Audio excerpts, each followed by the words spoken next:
Hey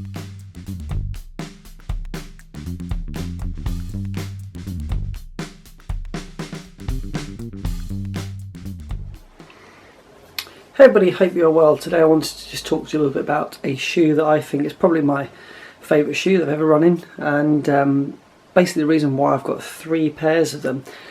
And then towards the end of the video I'll talk about what I'd like to do next with this shoe and with other variations that are available on the market of this shoe. So without further ado, let's get started with the Hoka Challenger ATR 5, and I'll just talk you through the 3 different versions I have, or 3 different shoes that I own, and kind of their individual journeys and why I have 3 of them and why not just 1 pair. So if I take the first pair, which is this one here, this is the first ATR Challenger shoe that I bought. This is the pair that I actually tried on in my local running shop, and I was really glad that I did, because until that point I never really knew what I was looking for with a Hoka. I'd heard people talk about Speedgoat, and I went into the shop with this idea that I'd come out with a pair of Speedgoat shoes, but in fact when I tried them on, they just didn't really suit me at all. And the other part of it that was really interesting was that I found out at that stage that I was actually more suited to a wide fit shoe. Now it could have been a combination of the socks as well, because I wear dry max socks, which is quite a thick sock, and I feel like when I put those socks on, the wide shoe just gives me a little bit more space to move, a little bit more space for my toes. Some people prefer a really tight lockdown feel. I like a little bit more room to move, and during the summer months as well, I think when your sort of feet expand in the heat, it's nice to have a bit of space. Never had any blisters or rubbing or any issues at all, toenails, none of that stuff in this pair of shoes. So I took this pair of shoes to over 1,000 kilometers, which may seem absolutely nuts. I've got a video on it actually, which I'll link above and I'll put at the end as well. And that was a combination of mainly running, but I also wore them as kind of a daily trainer just because I wanted to get really comfortable with them as well. So this was just an awesome pair of shoes.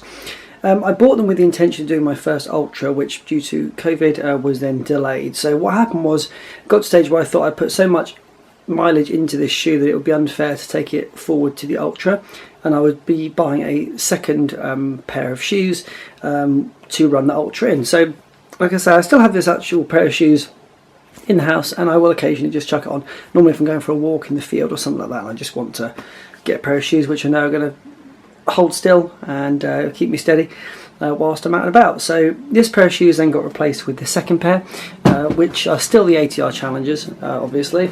This is kind of the different colourway, so give me a good opportunity to buy a separate design as well, which is always quite nice. So this pair of shoes, I've got about 800 kilometres in at the moment.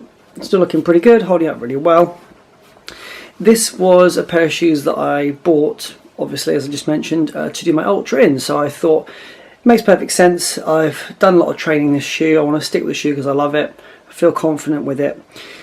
And so I did. When it got rescheduled, I then restarted my training again and built back up to that peak just before the race. And this was a pair of shoes I did it in. Absolutely glorious. I actually really love the colourway. Probably my favourite colourway of the 3 that I have. So the story goes that with a few weeks ago before my ultra, I just thought, I'm starting to really get some mileage into these shoes. How do I want to play this? Do I want to buy another pair again and go into the race with a fresh pair of shoes? I thought that might really benefit me, which is how the 3rd pair came to be. And what actually happened was I bought my 3rd pair, and as I started to wear them, this pair felt 10 out of 10 for me, and the ultra race was 40 miles, so I just thought 10 out of 10. You want to go into a race feeling positive, you want to be feeling good about the equipment that you've got with you. So I bought the 3rd pair, and I was wearing them, and they were feeling probably 8 out of 10. They just weren't quite how I wanted them to feel, and with a couple of days to go, I just decided, you know what, stick with your training pair, and this pair saw me through my first ultra. So a really great experience, and just so reliable. The shoe was great, and like I say, never run the distance before. It was my first ultra. No blisters, no issues with my feet, no toenail issues, none of that at all. Just absolutely glorious. I can't fault them. But of course I had the 3rd pair, so now I own a 3rd pair, which is this colourway here.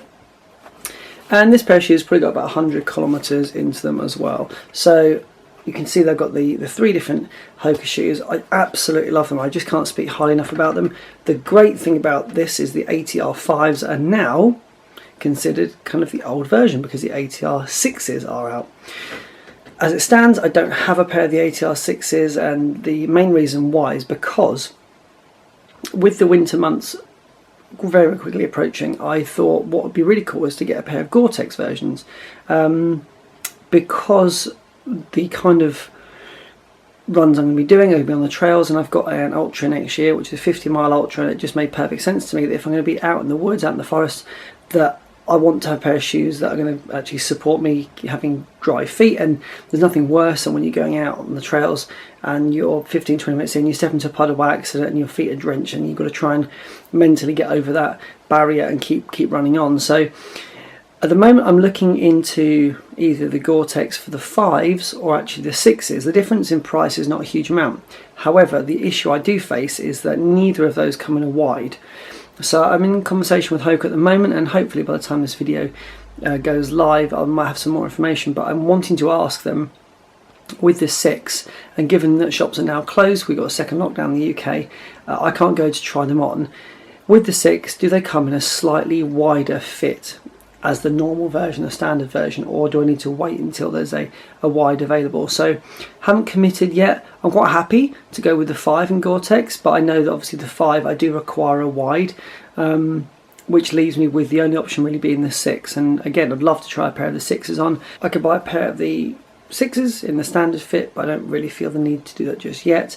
However, if I do hear back from them and they suggest that actually the 6 has been designed to be slightly wider, for kind of the standard normal fit, then I will take a chance on those. Of course, with all these companies you can buy them, try them, and then return them if you don't like them, but I'd prefer not to waste anybody's time really doing that. And equally, I don't think it's necessarily that great for the environment to buy and then send them back.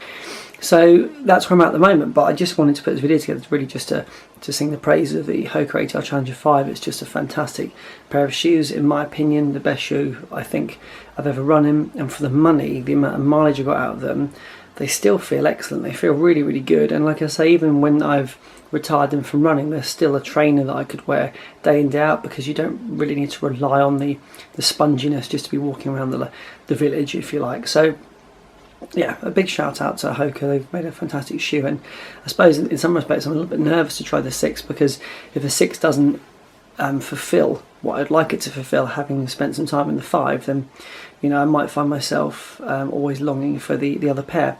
As we know though, what typically happens is the 5s just drift away, and then they're unable to be found online, and with all of these shoes, people then end up saying it's never as good as this iteration or that iteration. So I've either got a choice of stocking up on the 5s because I love them so much, or going for a 6. So stick with it, stick with me, and you may well see a 6 gracing this channel soon, or it could just be that I plump for the Gore-Tex version, and we'll see how we get on. But I thought I would just take some time to share with you what a great shoe this is, and if you've got any questions about this shoe in particular, please do let me know. And if you want to hang around, there's going to be 2 video links coming up shortly, all about the Hoka. The first one being me taking the first pair of shoes to 1,000 kilometers, and then the second one being a comparison video between what looks like 1,000 and the comparison with the new shoe now. You've seen a little bit of an insight into that, but it may well be beneficial for you to watch those videos.